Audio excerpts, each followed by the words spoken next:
Welcome to Freedomist.com's The Daily Freedomist Show. This is Paul Gordon Collier. I will be your host for the show.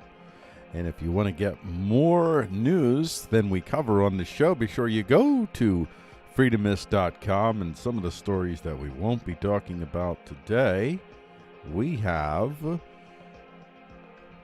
Antimatter Captured. That's our future headlines report.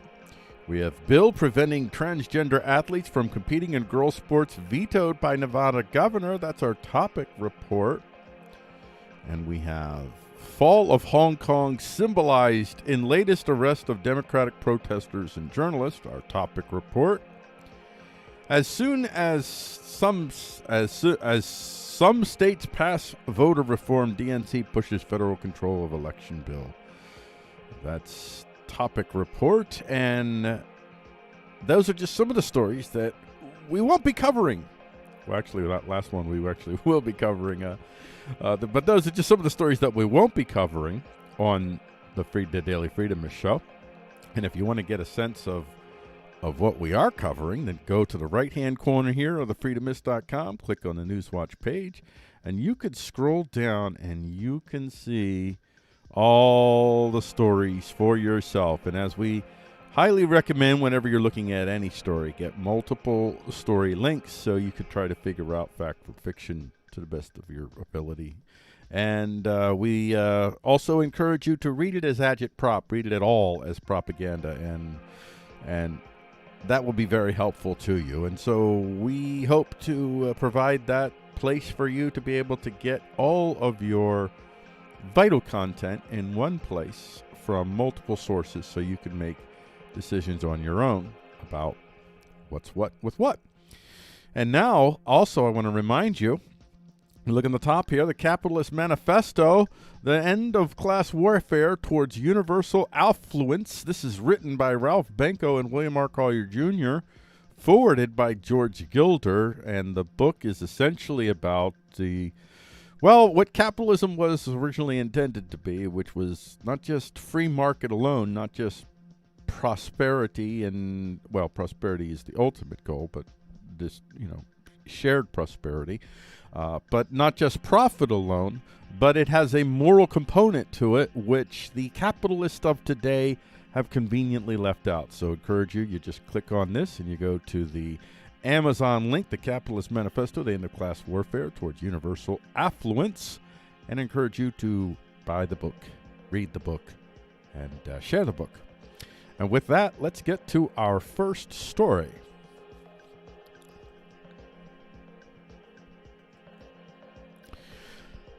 Dem bill for D.C. statehood passes House, heads to Senate.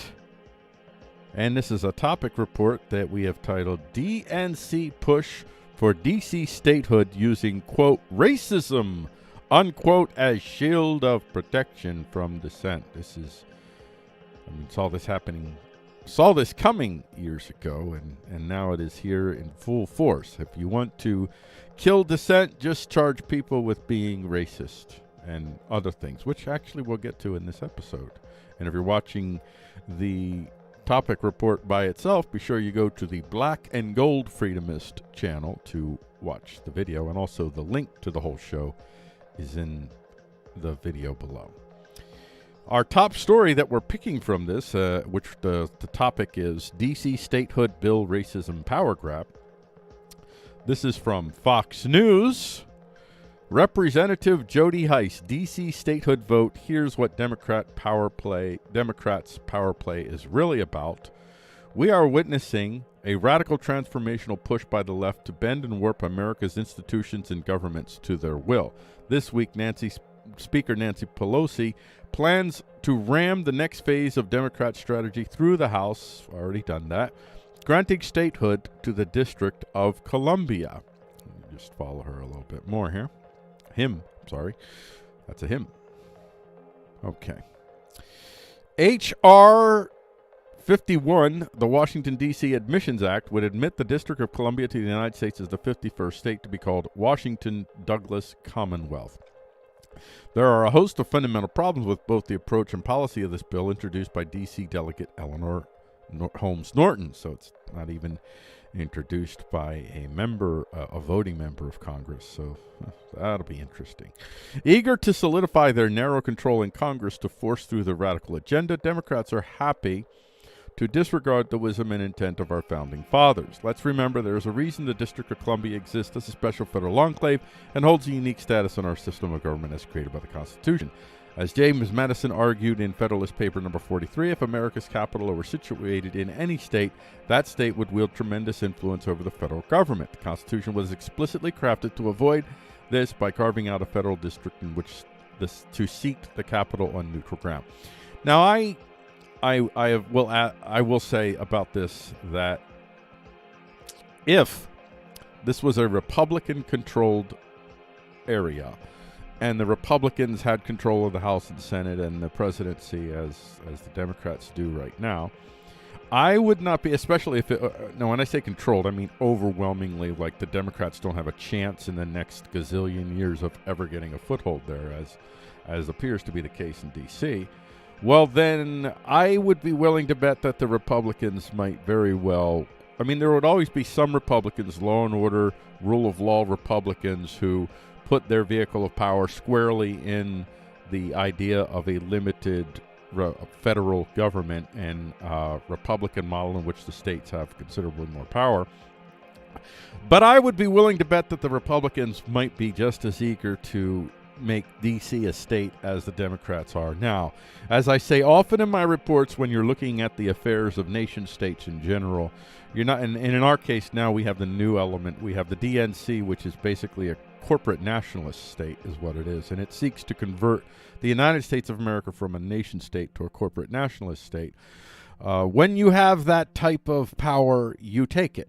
And this is what the Democrats are doing. Whatever arguments you want to hear from either side about the morality or justification of this or that, it really comes down to basically the rule of power at this point. And now, rule of law is a form of power. It's more heavily based in ideational power rather than physiological power, whereas rule of power is, well, maybe I should use rule of physiological power versus rule of ideational power. Rule of physiological power. This is where the corporate nationalists wish to take us from a state that is ruled by King Bill, the Bill of Rights, where you nullify the ability of the state to create priest-kingism to, well, essentially priest-kingism, but it's not even within the frame of the states because ultimately the corporations will set the agenda wholly and completely as they're doing more and more nakedly now. And when you have the type of power that you can take, you take. And this is the very nature of in general, the coercive enterprise governance model. And corporate nationalism is a coercive enterprise governance model, even more so than the nation-state model, more nakedly so. Here's some other headlines here. Republicans erupt after Dem Rep calls their D.C. statehood arguments racist trash. And they should. They should erupt. They should erupt because this is the heart of this point here is what the American quote unquote right, what are really the right left, the authoritarian right left, the corporate nationalist authoritarian right left. They are using high-handed morality to browbeat dissent, and they have all of the means of cultural production to basically create a humanity in our lands that buys this moral outrage. So whenever they say racist, then the low IQ 100, I mean, our average IQ in America is 100. You can easily manipulate human beings of 100 IQ and less. And this is the target audience for all of these folks, by the way. Republicans do. They all target the low IQ folks because they take up significantly more portions of voting than any other bloc. The uneducated, unintelligent voting bloc is by far the largest voting bloc in America. So when you have the means of cultural production, when you have all of the corporations at your beck and call that are producing all of your news media, all your movies and TV and everything else, then you can use moral supremacist browbeating to destroy any dissent in the land, and that's essentially what's happening. And there's more headlines here. I'll just go over briefly. Majority Leader Hoyer on why this D.C. statehood vote is different from WAMU 88.5. Utah congressional delegation calls D.C. statehood attempt unconstitutional on a power grab. KSLN News Radio. D.C. statehood approved by House as Senate fight looms. KNOE.com.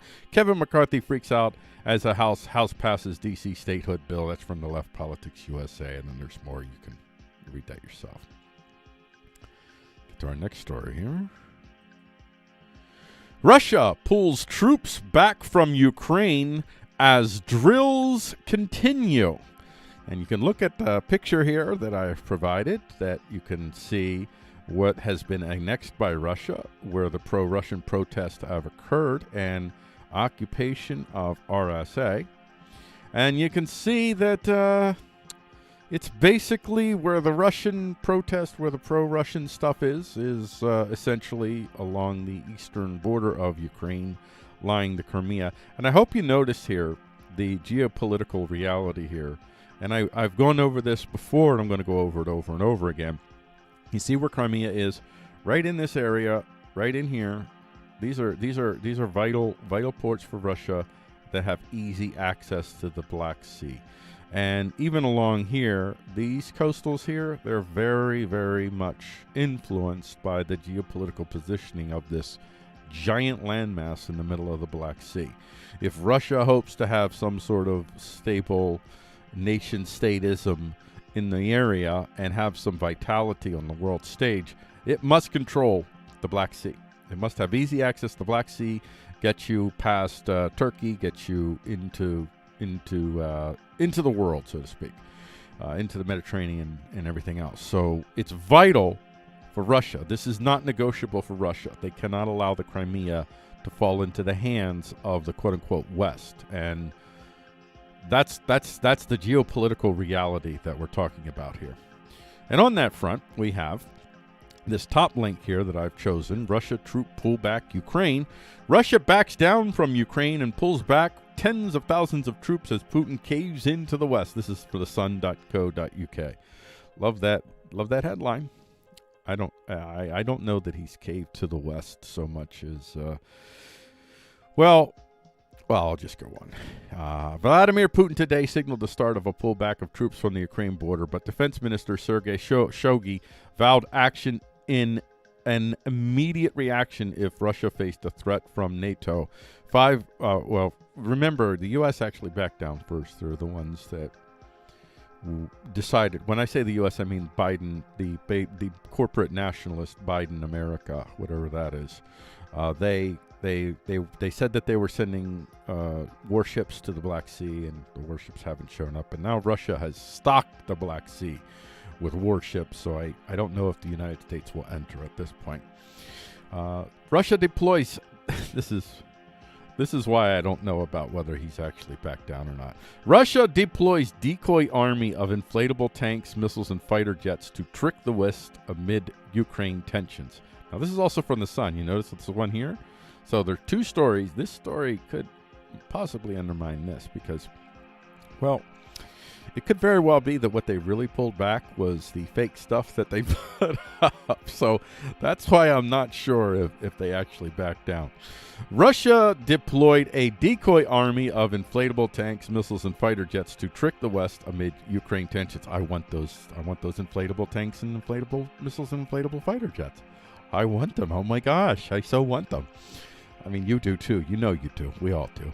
The superpowers blow-up army, blow-up army, I love it, was used for nationwide military exercise. Russia has deployed, let me see, do they show a picture of it?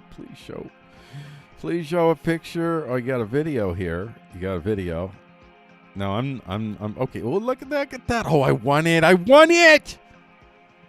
No. Homeowners, this incredible tip is just for you. Okay, come on. If you owe less than $331,000. Oh gosh. Skip ad. Yeah, skip ad. There you go. They're setting up. I don't know if I really want to listen to the music here. So you can see they're setting up here.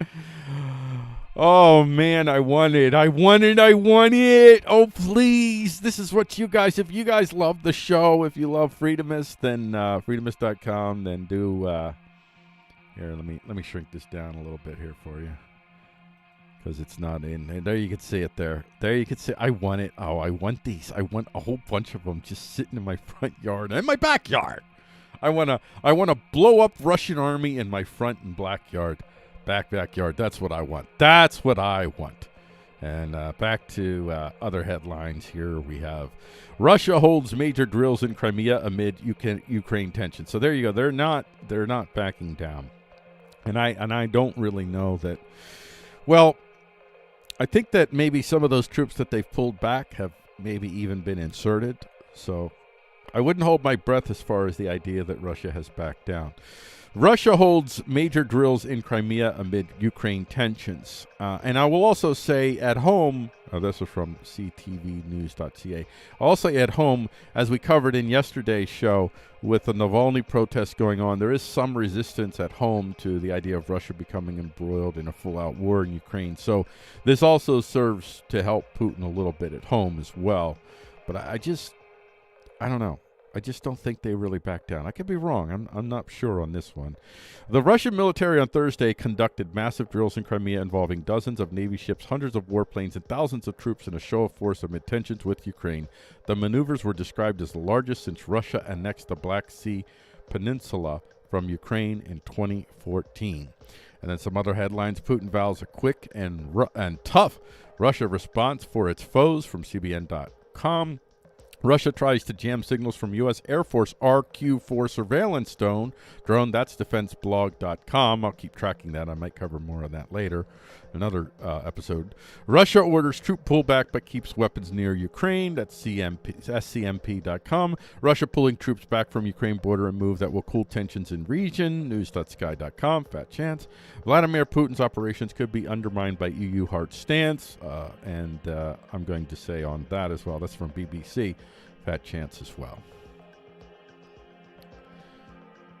Get to our, here we go. Let's scroll on up here. You should be scrolled up and ready. Get these stories ready to go.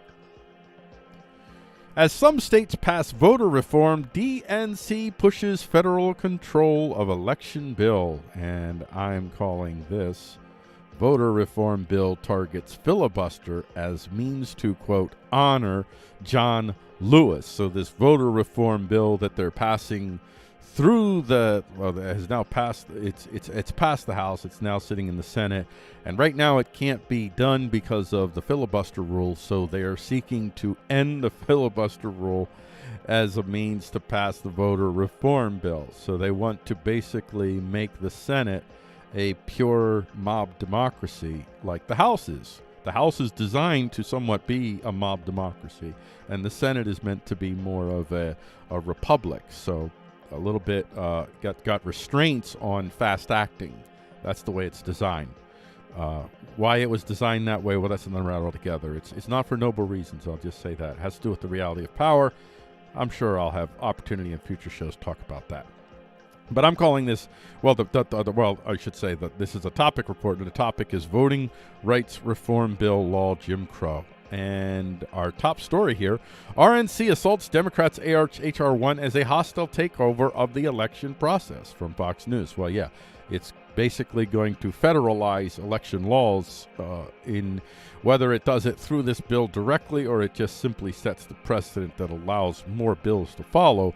It federalizes election laws. Remember that the DNC, the corporate nationalist DNC, the right-left authoritarian corporate nationalist DNC, has no time for a small r Republican form of government, a government that has checks and balances, that keeps the mobocracy from, that keeps the controllers of culture from utilizing the mob to enact draconian measures in times of crisis. That's essentially what the DNC wants to remove. They want to remove, in essence, the Bill of Rights from preventing them, the Bill of Rights and the Constitution in general, from preventing them from being able to manipulate mobs quickly and easily so they can get these quote-unquote reforms put into place based upon the plea of the needy that they will use to control the very people who are clamoring for these controls. So Black America, I don't know how much you support the voter reform bill, but if you think that it's designed to actually bring Black Americans any type of freedom, liberty, prosperity, you're dead wrong. It's all about empowering the corporate nationalists to use their means of cultural control to whip low IQ voters across the board of all races, genders, and everything else, so that they can gain more and more control over our lives. And we will beg them for more control over our lives because we will believe the lies and the hate and the venom and the manipulations that they spread throughout these means of cultural control. When somebody says that the Democrats are winning the culture war, that is a lie. The Democrats aren't winning the culture war. There is no culture war. There are cultures in America. There are multiple cultures in America. The Democrats have won the corporate war. They have seized the means of corporate power, and they're using it to create the acceptable, the orthodox culture of the day. But I don't really believe that they're changing significantly hearts and minds as much as they're making people fear the blowback they might get if they dissent from the culture that they wish to push on the rest of us. And this is from Yahoo News Axios. This is bills introduced restricting or expanding voting access by state. So we have, let me see here. So we have each state is sized by the total number of voting access relating bill provisions. So Texas is the biggest, most expansive, 155. North Carolina is the most, or only one provision, and it's so-called restrictive, and this is expansive. And so you can see you got Washington, Oregon, California, Nevada, Idaho, all kinds of states here. And do I see our home state here where I'm reporting from is Pennsylvania, and I don't see them on the list, although I have heard rumblings that something is in the works in that front. Honor John Lewis and voting. There you go. This honor. So John Lewis is a black man who died, and so they're using a corpse. They're using racism, bigotry, again as a shield to combat any dissent, any type of intellectual or any logical, ethical, or constitutional resistance to this federal seizure of voting law power as a weapon to bludgeon dissent. And this is from Daily Kos, which is one of the worst, not the worst, but one of the worst. It's not as bad as Politics USA. They're absolutely maybe the worst. Let's see, the excerpt from John MacArthur. So Joan MacArthur, a self-identified here, well, now you are, self-identified corporate nationalist, a right-left authoritarian corporate nationalist, Joan MacArthur, who champions federal control of voting power in America, fundamentally against the whole concept of a republic as opposed to a police state, basically. I certainly think our focus ought to be on the Lewis bill and voting rights, said Representative Anthony Brown of Maryland, a member of the CBC. You would think that would provide a real good opportunity for a handful of Democratic senators who want to hold on to the filibuster. I don't know. So what they're saying is, if you want to preserve the filibuster, pass the voting rights bill. So they're threatening the filibuster. So pass the voting right bills or the filibuster grows. And then you got Jim Crow smears against state voting reform bills, insult black people. That's from Daily Signal. So, yeah, using racism, bigotry to silence dissent, which you would only do as a political party if you knew that the corporate nationalists who control the means of cultural production have your back. And they do.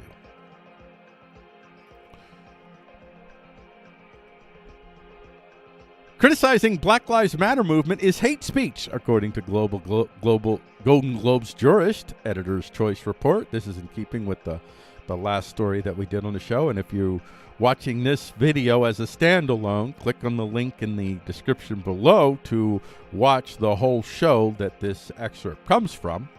And this is, well, I'm calling this, for the video version of this, I'm calling this Doc Critical of BLM Deemed Hate Speech by Golden Globe Jurist. And looking at our top link here, we have the editor's pick. This is what this is. This is really editor's picks, editor's choice report is what it really should say there. So the top story for the editor's choice report is what we're going to talk about here. Golden Globe's juror says bombshell reporting on Black Lives Matter movement is hate speech. This is from the right, the Federalist, and the excerpt here from Gabe Kaminsky. Thank you, Gabe. There are a few things more disturbing and chilling than when creative types employ censorship and deplatforming tactics to restrict speech, expression, and ideas. A man named Sam wrote to the General HFPA email Wednesday afternoon. Astoundingly, you have done just that, and in so doing, you have put your illiberal intolerances out for the world to see. What you say here? What do you say here? Let's see. Golden Globe's juror Patricia Donahue, who's also a member of the Hollywood Foreign Press Association, responded to someone who contacted her voicing concerns after the ousting of former FPA President Philip Burke, asserting that reporting on Black Lives Matter co-founder Patricia Coulter's $1 million housing spree is hate speech. There are a few things more disturbing and chilling than when creative types employ censorship and deplatforming tactics to restrict speech, expression, and ideas. A man named Sam wrote to the General FPA email Wednesday afternoon. Astoundingly, you have done just that, and in so doing, so have you put your illiberal intolerance, prejudice, and intellectual indifference on full display. Be better. Using their own phrase against them, but it doesn't matter because, you see, you can't win a culture war when you're not part of the culture. And you're not. This woman is a fascistic corporate nationalist. She gets her bread and butter from the same corporate nationalists that are basically enabling and emboldening a fascist state in China. So while they enable fascism in China, they preach that they're the anti-fascist over in America. And this woman is the face of hate.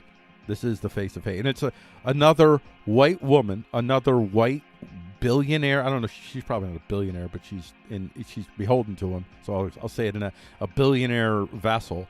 A white billionaire woman morally browbeating the poors, we the poors, from her high perch, using weapons of charges of racism, bigotry, and hate speech to silent dissent, and that's essentially what this is. She's simply protecting the strong arm.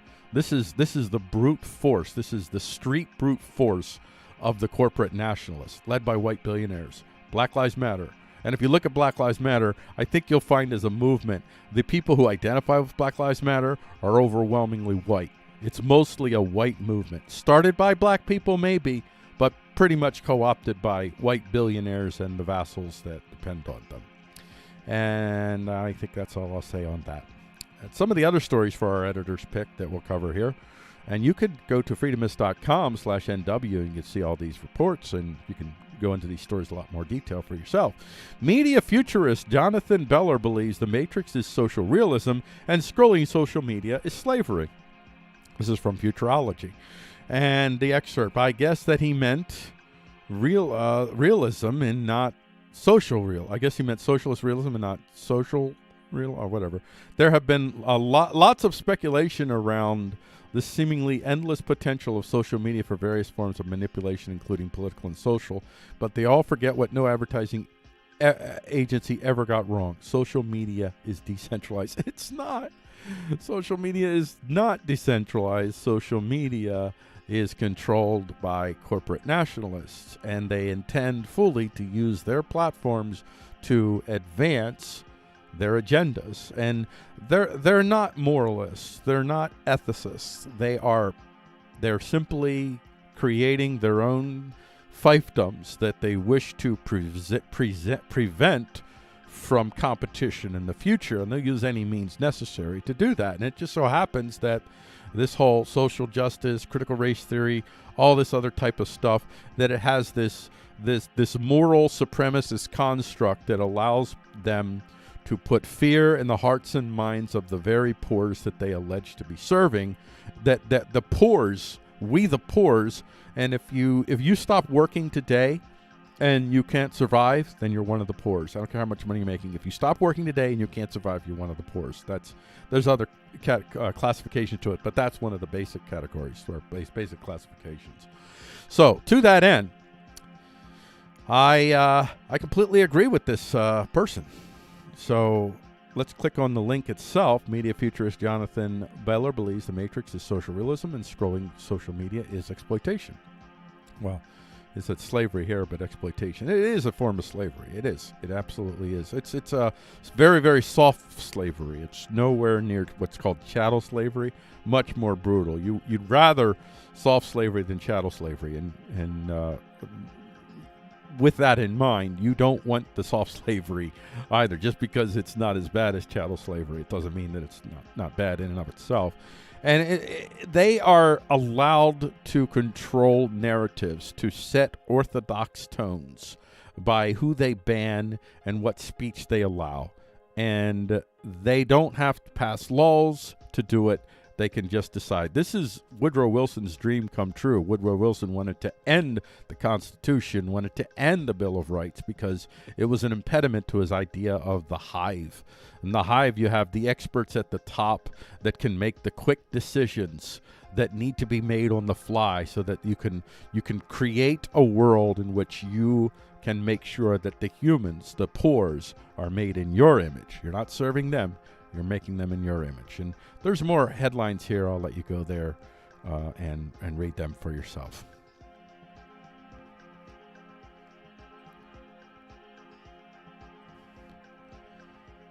Biden tax plan promises usual tax the rich, save the poor scheme. That's our topic report, and I'm calling this in the video title, Biden tax plan hurts crypto, targets rich to pay for poor.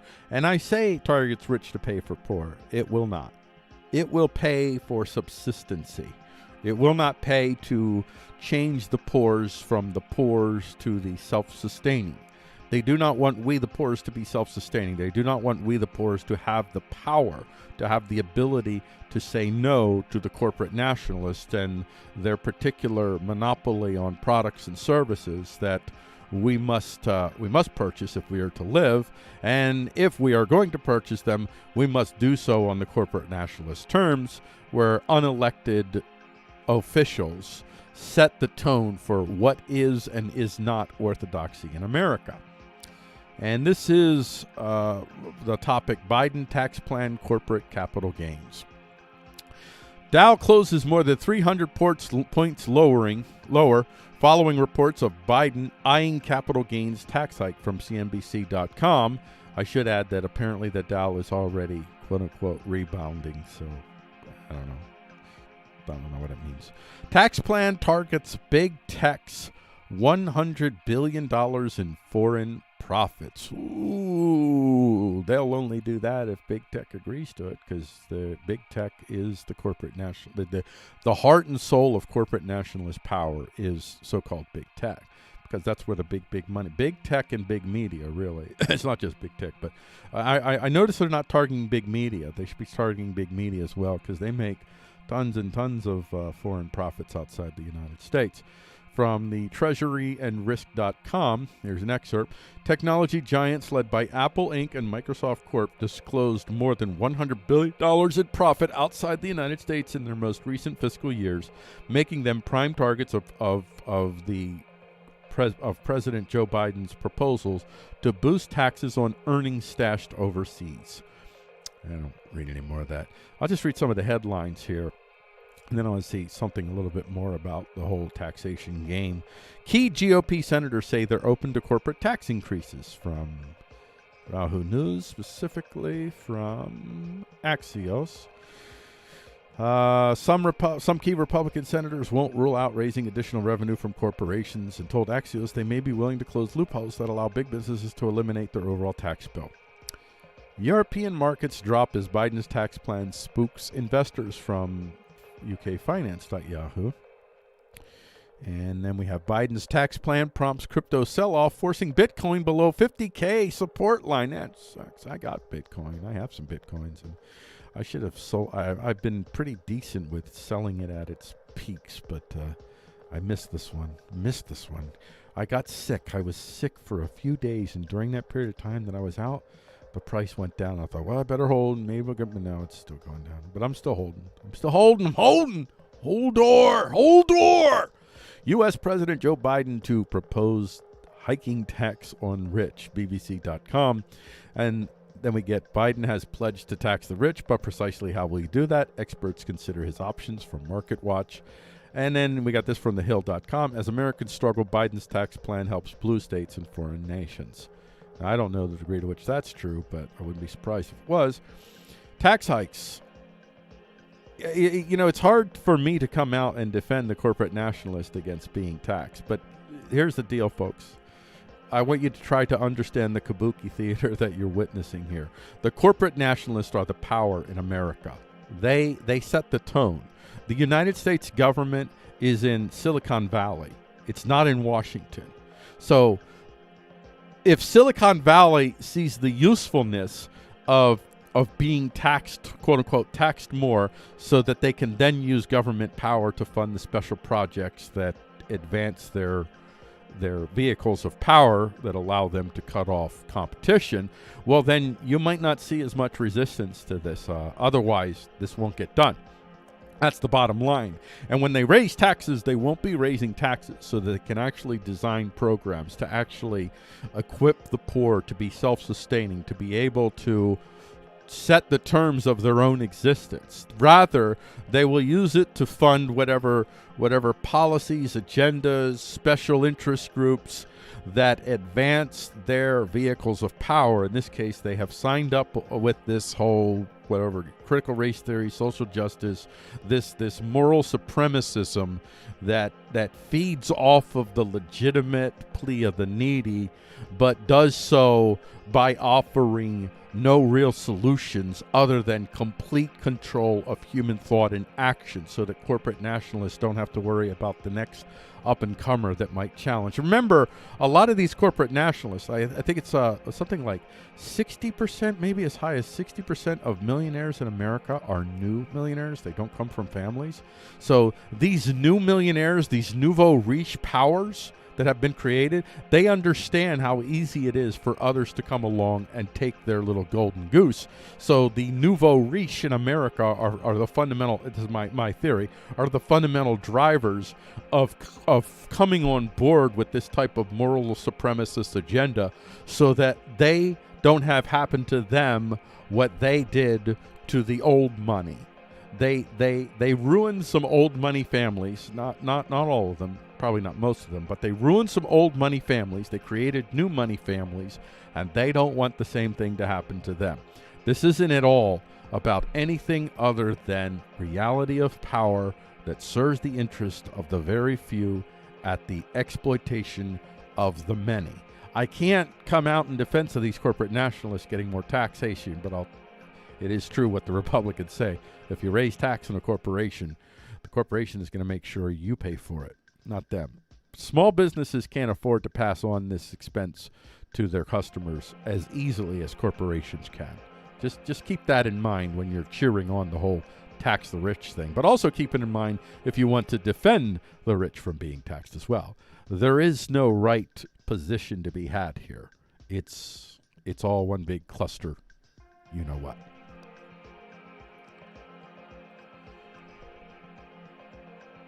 And get to our last story of the day. Chinese app TikTok preferred tool by human traffickers at border. This is our top stories report, and I'm calling this video Human Traffic Smugglers Use Chinese App TikTok to Aid Their Efforts. And this is our top, like I said, this is our top stories report, and this is the top story of our top stories report. Actually, yeah. And go to the top story here. It is from Legal Insurrection, Border cartels using TikTok to enlist American teens to smuggle migrants. Well, at least you called them migrants and not illegal aliens. I am not for open borders in a reality of power that involves nation states, me living in a nation state. But I'm most assuredly not for calling human beings illegal aliens, and I was never in favor of the Trump policy of rounding up the human beings that were already here, especially the ones that have been here for years. I'm a Christian, and I do believe that we have obligations to the sojourner. I'm not the way the progressives use the whole sojourner thing, where they essentially remove the sovereignty of God and make it all about just serving humans in the here and now with no thought to the life to come. So I don't want to put myself in their category. But at the same hand, I am not going to deny that Scripture clearly tells us that we should take care of our sojourners. We're grafted into the vine of Israel, and as such, we were all sojourners once. We are grafted into a vine in which we came from Egypt as sojourners into the land. So as such, we should take care of the sojourners. But be that as it may, I'm not for open borders, and I'm not for the United States of America, or any nation state for that matter, simply allowing it to be overrun by human beings through no fault of their own. I'm not blaming the human beings that are coming here, being used as political weapons of war, allowing these human beings to just run into your country and totally change the dynamic of your country without a vote. And that's essentially what's happening here. Fox News reports the border cartels have been enlisting American teens on social media to smuggle migrants over the border. Images obtained by Fox News shows the ads cartels are using on social media apps like TikTok, where they offer more than $3,000 of rides for teens and young adults. And I wanted to highlight the TikTok and make note that TikTok is a foreign power, a fascistic foreign power, that all of the corporations, the corporate nationalists of America, support the TikTok not being sold off. Like Trump was going to have it sold off to American interest, didn't want the Chinese to control an app that can track the behaviors, actions, beliefs, and habits of all of America. Well, not all, well, millions of American citizens, and the type of intel that you can get from that. I remember when I first heard of TikTok, I was like, why are we letting China have access to our youth? This is a horrible idea. And these are the same corporate nationalists that will destroy human life, will market murder a human being for saying a quote-unquote racist word, and pledge their allegiance to Antifa, to fight the fascist, while at the same hand they support fascists, because China is most assuredly, in the truest sense of the term, China really is a fascistic state. They will support the fascist being able to have access to our children and use that intelligence to undermine American sovereignty, American morality, American morality and morale, both of them. And here's some other stories from the top stories report here. We have Nevada Secretary of State finds no evidence of election fraud took place in state elections. That's from politicsusa.com, which is the worst of the worst leftist sites. Well, I don't want to say leftist. I got to stop that. They are authoritarian right-left corporate nationalists. That's what they really are. Authoritarian right-left corporate nationalists. And that is, when I say right-left, they incorporate tactics of the far-right authoritarians, like, well, a whole host of whatever you want to call the right, whether it's the fascists, the Nazis, or whatever types of other far-right type groups that are out there, while they utilize the language and the moral appeals of the left. But they are, in fact, the right, the far right. They're more far right than the Republican Party ever was. So that's who they are. But here, I guess that now this is they'll use a civil type of headline when the headline is in their favor, and they want to normalize whatever it is that they're discussing here. So I don't know fact or fiction from the election as far as the voter fraud is concerned. All I know is that you conducted a mass mailer election. That's all you really need to know.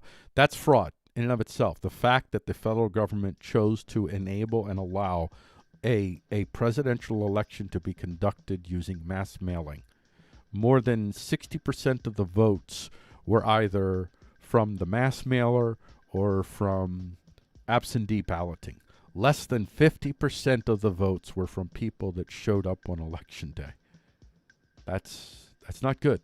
That's really not good. That is a situation that is rife for high levels of manipulation and control by corporate nationalists. And this voting rights bill seeks to make that easy for the DNC to do election after election, so they'll never lose another national election again, or so they would believe. 2 California universities will require COVID-19 vaccinations for all students and staff, from Global News CA. Staples won't say if it respects police who protect LA Lakers arena, from The Federalist. Well, the police just shouldn't take the jobs anymore. East Jerusalem clashes leave over 100 injured, from BBC.UK. Russian warplanes practiced attacks on shipping, heightening fears of Ukrainian invasion, from Mirror UK. We talked about that in an earlier segment on the show. And if you're watching this as a standalone video, click on the link below and you can get access to the whole show.